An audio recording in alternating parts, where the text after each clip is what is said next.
What if I told you that climate change can increase the threat of sexual violence?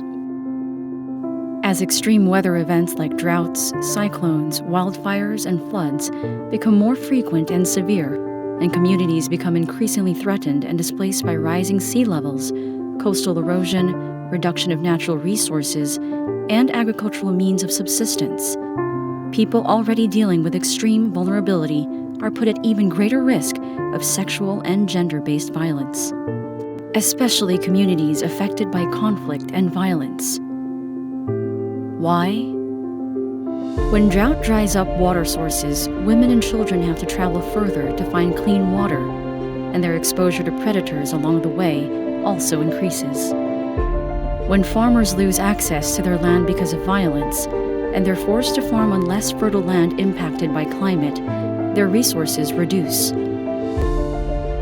When resources become scarce, individuals and communities are at increased risk of sexual exploitation and survival sex, especially among children.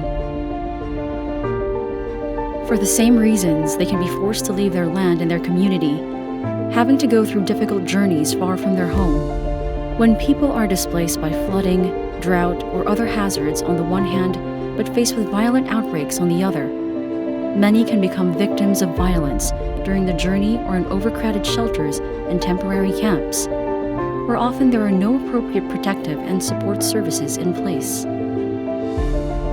Climate change-related events like extreme storms can cause physical damage to health facilities and infrastructure, reducing available services and providers for victims of SGBV, while decreasing social protection networks and decreasing the availability and access to helpful services. For communities already living with the impact of conflict and violence, the increased threat of severe weather events compounds their vulnerability. Climate change increases social inequality and risks, exacerbating the known causes of SGBV, especially in contexts affected by conflict and crisis. So what can we do to anticipate, prevent, and respond to these threats? Go beyond checking the usual boxes. Develop a strong course of protection and prevention measures to mitigate the risk of abuse.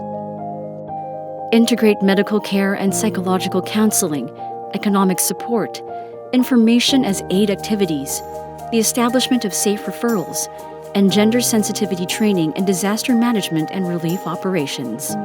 Create safe spaces for individuals who are at risk of sexual violence, and a holistic approach to preventing and responding to sexual and gender-based violence, including in temporary shelters.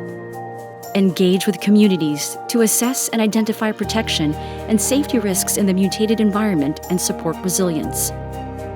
Food, water, and shelter needs are a priority. So is addressing SGBV risks, particularly during emergencies, where we need to keep a victim-centered approach and put the needs of all SGBV survivors first. Doing so protects vulnerable individuals while contributing to a more sustainable future of equality, where we all can contribute to preserving the planet.